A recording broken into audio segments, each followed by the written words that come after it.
சட்டவிரோத கட்டுமானங்கள் மீது உரிய நடவடிக்கை எடுக்காத சென்னை மாநகராட்சி ஆணையருக்கு 1,00,000 ரூபாய் அபராதம் விதித்து சென்னை உயர்நீதிமன்றம் அதிரடியாக உத்தரவிட்டிருக்காங்க. சென்னை மாநகராட்சியின் 5வது மண்டலமான ராயபுரத்தில் இருக்கக்கூடிய அங்கீகரிக்கப்படாத சட்டவிரோத கட்டுமானங்கள் மீது நடவடிக்கை எடுக்க உத்தரவிடக் கோரி சென்னையை சேர்ந்த வழக்கறிஞரும் முன்னாள் கவுன்சிலருமான ருக் மாங்கதன் கடந்த 2020ஆம் ஆண்டில் சென்னை உயர்நீதிமன்றத்தில் வழக்கு தொடர்ந்திருந்தார். இதனை விசாரித்த நீதிமன்றம் சட்டவிரோத கட்டுமானங்கள் மீது நடவடிக்கை எடுக்கும்படி கடந்த 2021 டிசம்பரில் உத்தரவிட்டிருந்தது. ஆனால் இந்த உத்தரவை நிறைவேற்றவில்லை என கூறி சென்னை மாநகராட்சி கமிஷனருக்கு எதிராக நீதிமன்ற அவமதிப்பு வழக்கு தாக்கல் செய்யப்பட்டது.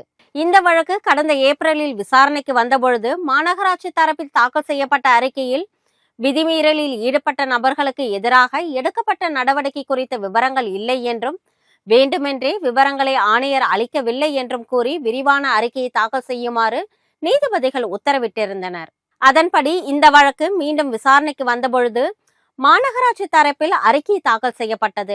ஆனால் அந்த அறிக்கையிலும் விவரங்கள் முன்னுக்கு பின் முரணாக இருந்ததால் இதனை அடுத்து நீதிமன்ற உத்தரவை அமல்படுத்தவில்லை என்பதற்காக சென்னை மாநகராட்சி ஆணையர் குமரகுருபரனுக்கு 1,00,000 ரூபாய் அபராதம் விதித்த நீதிபதிகள் இத்தொகையை அவரது ஊதியத்திலிருந்து பிடித்தம் செய்து புற்றுநோய் மையத்திற்கு வழங்க வேண்டும் என்றும் உத்தரவிட்டனர். மேலும் விதிமீறல் கட்டடங்களுக்கு எதிராக எடுத்த நடவடிக்கைகள் குறித்து மாநகராட்சி விரிவான அறிக்கையை தாக்கல் செய்ய உத்தரவிட்டு வரும் 24ஆம் தேதிக்கு விசாரணையை தள்ளி வைத்துள்ளனர்.